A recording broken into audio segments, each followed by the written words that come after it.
जानिब से जारी बयान में कह दिया गया है कि मुल्क की क़यादत पर हमला एक संगीन इक़दाम है और इसका भरपूर और फैसला कुन जवाब दिया जाएगा। आपको ये बता दें कि जारी को हर सूरत सज़ा दी जाएगी। बयान में ये भी कहा गया है कि मुल्क की खुद मुख्तारी और सलामती के दिफा के लिए हर मुमकिन इक़दाम करेंगे और दुश्मन को उस इक़दाम की कीमत चुकाना पड़ेगी। पासदारान इनक़लाब गार्ड्स ने भी ये वाज़े कर दिया है कि रहबर आला के कातिलों को सख्त फैसला कुन और अफसोसनाक सजा देने का मौका हाथ से नहीं जाने दिया जाएगा। याद रहे कि ईरानी सरकारी मीडिया ने ईरान के सुप्रीम लीडर आयतुल्लाह खामनाई के शहीद होने की तस्दीक भी कर दी है। ईरानी सरकारी मीडिया के मुताबिक आयतुल्लाह खामनाई हफ्ते को होने वाले अमरीकी और इसराइली हमलों में शहीद हुए थे। सुप्रीम लीडर की शहादत उनके दफ्तर में हुई है। सुप्रीम लीडर की शहादत पर ईरान में 7 रोज़ा तातीलात का ऐलान और 40 रोज़ा सोग का ऐलान कर दिया गया है। पैनल हमें ज्वाइन कर रहा है ऐसा इस वक्त हमारे साथ मौजूद हैं एहतशाम उल हक साहब, उनसे बात करेंगे। एहतशाम साहब, बहुत ही एक कंडोलेंस का मौका है ये। इंतहाई अफसोस के साथ ये खबर बार बार ब्रेक करनी पड़ रही है कि आयतुल्लाह खामनाई हम में नहीं रहे। अब हम ये कह सकते हैं कि अमेरिका जो चाहता था, इसराइल जो चाहता था, वो टारगेट अचीव कर चुका है। आगे क्या देख रहे हैं? इस मुल्क की सियासत कहाँ जाती नजर आ रही है? देखिए मारूख, सुप्रीम लीडर को उन्होंने मार दिया, उनके डिफेंस मिनिस्टर को मार दिया, पासदारान इनकलाब के हेड को उन्होंने मार दिया और इसी एक लंबी लिस्ट है जो प्लान कर दी गई है और जो इसको मारा जाएगा। देखिए, एक चीज है, आप अपने नाज़रीन को भी समझाएं। एक लफ्ज होता है मारूख, आर्मागेडन। आर्मागेडन का मतलब है कि ये वो मॉडर्न वॉरफेयर है। इसका मतलब है कि जिसमें आपको हजारों मील दूर बैठ के अपने दुश्मन को कैसे कोलैप्स करना है, कैसे मारना है, कोई बूट्स ऑन ग्राउंड नहीं होगे और आप अपने अहदाफ हासिल कर लेते हैं। ये अमेरिका के पास ये टेक्नोलॉजी, इजराइल के पास भी उन्होंने बड़ी हद तक दे दी है।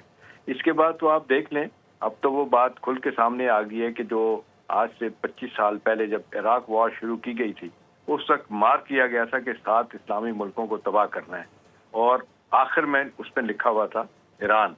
हो सकता पाकिस्तान भी हो, लेकिन उसका नाम नहीं था उस तरह लिखा हुआ। आप देख लें लीबिया का क्या हाल किया उन्होंने, यमन में देख लें, लेबनान में देख लें, इराक में देख लें, कोई जगह नहीं छोड़ी और इवेंचुअली अब यहाँ पे आ गए। तो देखें, ये बहुत से हवालों से तो मुझे आप जाती तौर पे पूछे तो मैं कहूँगा कि ईरानियन लीडरशिप की बहुत सारी गलतियाँ हैं। उन्होंने जिस तरीके से देखते हुए कि जी एक बर्बादी आपकी तरफ आ रही है, भले आपका नुक्ता नज़र ठीक है, भले आप सियासी तौर पर कहें, मजहबी तौर पर कहें, पूरा हक है जो आप करना चाहें करें, लेकिन एक बहुत बड़ा अपॉर्चुनिटी दी गई। और मारूख के देखें कैसे काम शुरू हुआ था, मैं आपको बताऊं। वक्त कम होता है लेकिन जल्दी जल्दी बताना जरूरी है। 7 अक्टूबर 2023 को जब आपने देखा कि हमास के लोगों ने कोई अपना 1200 लोगों को जाके छोटे छोटे ग्लाइडर जहाज दे के जाके मार के आगे, एक भी बंदे को इंटरसेप्ट नहीं किया गया, मारा, बंदों को उठा के लेके आ गए, कोई किसी किस्म की रेजिस्टेंस नहीं हुई। और मारूख याद रखें कि एक चिड़िया भी जो है ना वो इजराइल में दाखिल नहीं हो सकती, जो उनका निज़ाम है। ये कैसे हो गया? तो देखें, ये वो फॉल्स फ्लैग ऑपरेशन था। मैं तो हमेशा कहता हूं कि ये हमास इजराइल की प्रॉक्सी थे और आज भी हैं।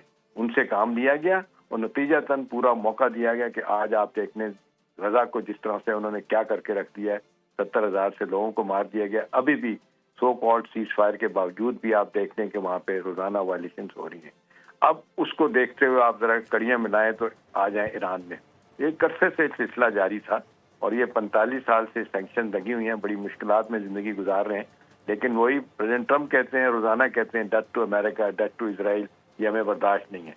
लेकिन असल में है कि अपॉर्चुनिटी उनको दी गई है, मौके दिए गए हैं। अभी ये जब आपने देखा जून की जब जंग हुई थी 12 दिन की, उसमें जो कुछ नुकसान हुआ था, उसके बाद मुसलसल ईरानी लीडरशिप कहती थी कि हमने बहुत जबरदस्त तैयारियां करनी है, हम इनको ऐसा काम जवाब देंगे, उसके बाद इनको समझ नहीं आएगी क्या हुआ। आप मुझे बताया ना, कल छोटे छोटे आपने ये अपने जीसीसी ममालिक में जो आपने हमले किए, उसके बाद उनकी तरफ से बजाय कि अमेरिका की कंडेमनेशन हो, एहतशाम साहब, शायद आपकी आवाज़ का कोई मसला हो रहा है। हम दोबारा आपसे रब्ता करने की कोशिश करेंगे। अपने नाजरीन को इस वक्त हम बता रहे हैं इंतहाई अफसोस के साथ कि ईरानी फ़ौज ने सुप्रीम लीडर आयतुल्लाह खामनाई की जब शहादत हुई है तो अब उसके बाद हम ये देख रहे हैं कि एक बड़ा ऐलान सामने आया है। बाकायदा कहा जा रहा है कि अब इस सारे मामले की सूरत हाल का जायज़ा लेते हुए, इसको सामने रखते हुए इसका बदला भी लिया जाएगा। ईरानी फ़ौज की जानिब से जो बयान जारी किया गया है उसमें कहा गया है कि मुल्क की क़यादत पर हमला एक संगीन इक़दाम होगा और इसका भरपूर और फैसला कुन जवाब होगा और जारे को हर सूरत सज़ा दी जाएगी। जाएगी, ये भी वाज़ेह किया गया है। जबकि बयान में ये भी कहा गया कि मुल्क की जो खुद मुख्तारी है, सलामती है, उसके दिफा के लिए हर मुमकिन इकदाम अब हम उठाएंगे। इसके अलावा दुश्मन को जो उसके इकदाम हैं, जो उसने कर दिया है, जो उसने हमारा इतना बड़ा लॉस हमें दे दिया है, एक डेंट दिया है, उसकी सज़ा अब उसको भुगतना पड़ेगी। ये जब इल्ज़ामात आयद किए गए, साथ साथ ये ऐलानात किए गए, तो उसके बाद फौरी तौर पर हमने देखा है कि ट्रुथ सोशल पर ट्रम्प साहब फिर दोबारा से एक्टिव हुए हैं और सदर ट्रम्प की जानिब से एक बार फिर कह दिया गया है कि जिस तरह के ऐलानात सामने आ रहे हैं, हमें धमकाया जा रहा है। हम कहते हैं कि अपनी धमकियों से बाज रहें, अपने जितने भी आपके अहदाफ हैं उनसे बाज रहें। हम बार बार इस हवाले से आपको नहीं वो कर सकते, रोक सकते। अब हम कोई फिर ऐसा इकदाम उठाएंगे जो आपने इससे पहले कभी नहीं देखा होगा। एहतशाम साहब से रब्ता बहाल हुआ है। एहतशाम साहब, अब चूँकि हम ये देख रहे हैं ट्रम्प की जानिब से जो दोबारा से एक ऐलान अभी किया गया है थोड़ी देर पहले, जिसमें वो ये वाज़ेह कर रहे हैं कि ईरान अब जो कुछ भी सोच रहा है, बदला लेने की बातें हो रही हैं, इस सबको वो पसे पोछ डाले और आगे बढ़कर सारा ये मामला इसको शुरू करे।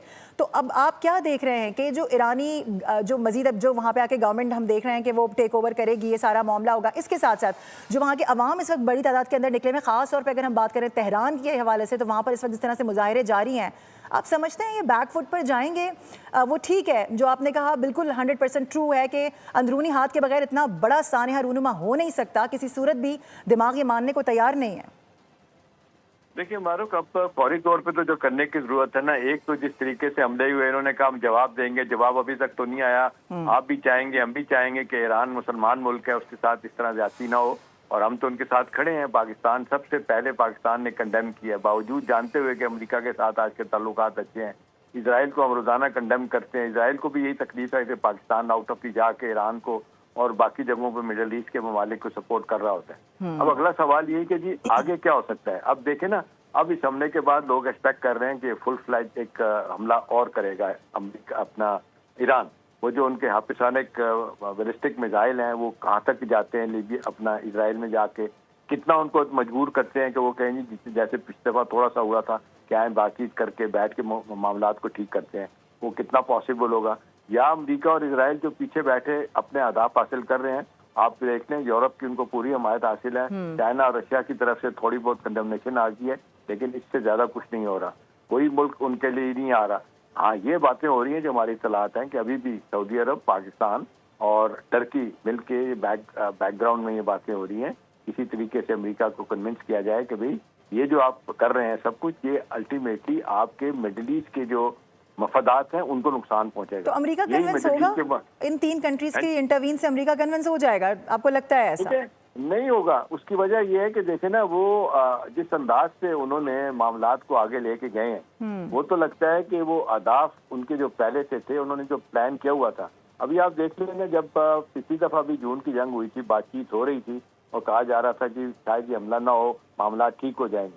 अभी भी आप देख लें, ओमान के फॉरेन मिनिस्टर का CNN को जो इंटरव्यू हुआ, उसने कहा कि यार 100% हमने इसको डीन्यूक्लियराइज कर दिया था मामले को, और ये जो अपना यूरेनियम एनरिचमेंट था उसको 0% पे ले आए थे, इस पे एग्रीमेंट हो गया था। थोड़ा बहुत मिसाइल की बात रह गई थी, तो उम्मीद थी कि ये हम कामयाब हो जाएंगे, लेकिन आपने देखा वो कहते हैं कि ये मामलात होते ही फौरी तौर पे उन्होंने हमला कर दिया। वो खुद बड़े परेशान है ईरानी फॉरेन मिनिस्टर की, ये बातचीत के दौरान ऐसा क्यों कर दिया गया।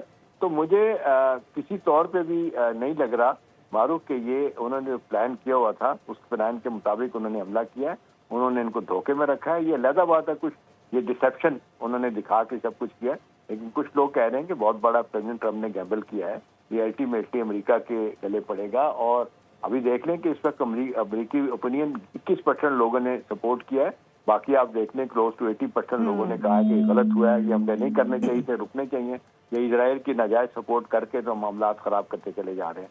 तो ये सारी सूरत हाल को देखते हुए अब एक एफर्ट तो मुसलमान मुल्क कर सकते हैं, लेकिन वो कामयाब होता नजर नहीं आ रहा। अब देखें ना, ईरान ने जिस तरीके से सऊदी अरब पे हमला किया, उनको ये सोचना चाहिए था कि पाकिस्तान के सऊदी अरब का डिफेंस पैक्ट है, आपने क्यों किया ऐसा, और वो तो चाह भी रहा था तल्लुकात को ठीक। अच्छा एहतशाम साहब, बात मसला यही है ना कि अमेरिका ने अपनी जड़ें इतनी ज़्यादा मजबूत पाकिस्तान के साथ साथ भी कर ली हैं, फिर हम सऊदी अरब का भी मामला देखते हैं, डिफेंस पैक्ट एक पूरा साइन हो जाता है, तो फिर बात ये होती है ना कि ये जो कंट्रीज़ हैं, मुस्लिम कंट्रीज़, वो किस तरह से उसको मनाएं, वो किस मुँह से आगे बढ़ें, ये भी तो एक बात है। देखिए, ये सारी बातें होने के बावजूद वही बात आ जाती है मारूफ, माइट इज राइट। अगर ये तो इन्होंने प्लान किया हुआ है, जो कि मुझे पूरा यकीन है कि इन्होंने प्लान किया हुआ है कि मिडिल ईस्ट का इन्होंने नक्शा बदलना है, और ये इस वार को रीजनलाइज इसराइल करने की ख्वाहिश रखता है। वो चाहता है कि सारे इसमें मिडिल ईस्ट के ममालिक फंस जाएं और वहाँ पे एक अफरा तफरी शुरू हो जाए। और वही बात जो माइक हकाबी कर रहे हैं, जो बैठ के अमेरिका के इसराइल में सफीर हैं, उन्होंने कह दिया कि जी दरिया फुरात से दरिया नील तक इनका हिस्सा है। वो तो कह रहे हैं कि जी आप शुरू हो जाएं इजिप्ट से, जॉर्डन से, लेबनान, वो सारा का सारा वो कहते हैं इसराइल का है। तो वो तो प्लान के मुताबिक उनका वही है कि किस तरीके से एक ग्रेट पावर बनाना है इसराइल को, एक new ruling state of the world बनाना है। उसके लिए अमरीकी पूरे ड्यूस कोशिश कर रहे हैं और हॉस्टेज बन गई है ट्रम्प की हुकूमत जो है ना उनके हाथों में। क्योंकि आप देख लें मीडिया उनके हाथ में है, बड़े बड़े इंडस्ट्रियल कॉम्प्लेक्स उनके हाथ में है, हर चीज पैसा उनके पास है। वहाँ पे इलेक्शन अमेरिका में होते हैं, सब लोगों को फंड कर रहे होते हैं। तो बावजूद सब कुछ होने के अमेरिकन को ये नजर नहीं आ रहा कि हम आहिस्ता आहिस्ता अपने एलाइज जो है ना वो खो रहे हैं। लेकिन अब तवक्को आप भी कर रही थी, मैं भी कर रहा था कि कोई रूस की तरफ से रिएक्शन आएगा। रूस तो अब बॉक डाउन हुआ बैठा है यूक्रेन में। वो उसने वहाँ पे खुद वहाँ पे देखे मुदाखलत की है, जाके उनकी टेरिटोरियल इंटीग्रिटी को हाथ डाला है। तो वो कैसे कहेगा कि जी अमेरिका गलत कर रहा है? चाइना है, चाइना की आवाज इतनी ज्यादा नहीं है। चाइना मिलिटरली अपने उस लड़ाई की तरफ नहीं जाना चाहता, उनके अहदाफ बिल्कुल डिफरेंट है। लेकिन एहतशाम साहब कहा जा रहा था स्टेट ऑफ हॉर्मुज़ को बंद करने के बाद शायद चाइना इंटरवीन करे, क्योंकि जाहिर है एक बहुत बड़ा जखीरा सारा कुछ वहां से होता हुआ निकलता है। तो अभी तक भी चाइना की जानिब से कोई इसके ऊपर ना रद्द-ए-अमल आया किसी किस्म का, ना ही कोई कंडेमिनेशन आई है। देखिए मारूफ, स्टेट ऑफ हॉर्मुज़ जो है ना दुनिया की वो जो एक छोटी सी पट्टी है जहाँ से जहाज छोटे गुजरते हैं, ये दुनिया की 20% तेल की तरसील उसके जरिए होती है। और ये आमतौर पे ये हमारे जैसे मुल्कों के लिए, थर्ड वर्ल्ड कंट्रीज के लिए ये ज्यादा तेल वहां से गुजरता है।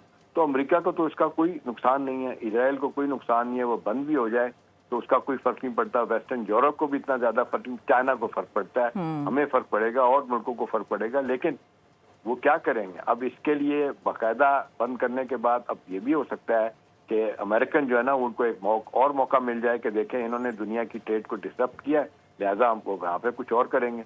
तो वो तो बैठे हुए, आपने देखा उनके साथ एयरक्राफ्ट कैरियर जो है ना रीजन में बैठे हुए हैं, वो जहाँ से मारेंगे और वो तबाही करके वो रास्ता खोल देंगे अगर खोलना चाह।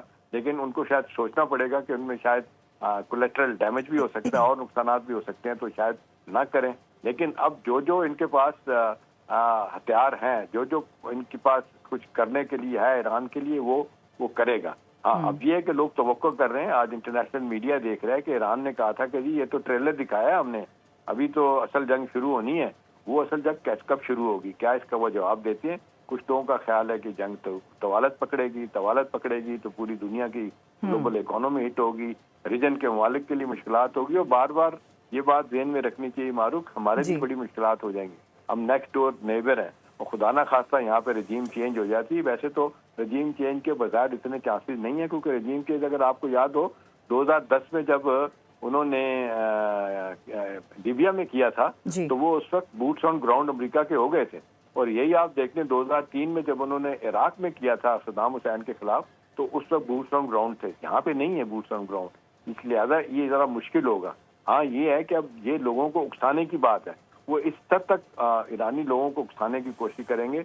ये इतने लोगों को मारने के बाद, इतना नुकसान करने के बाद, फिर ये लोग जो खड़े पैनन के खिलाफ हुए थे, रजीम के खिलाफ, वो कहेंगे भी हमने तो पूरी सपोर्ट किया, आपने ये क्या किया?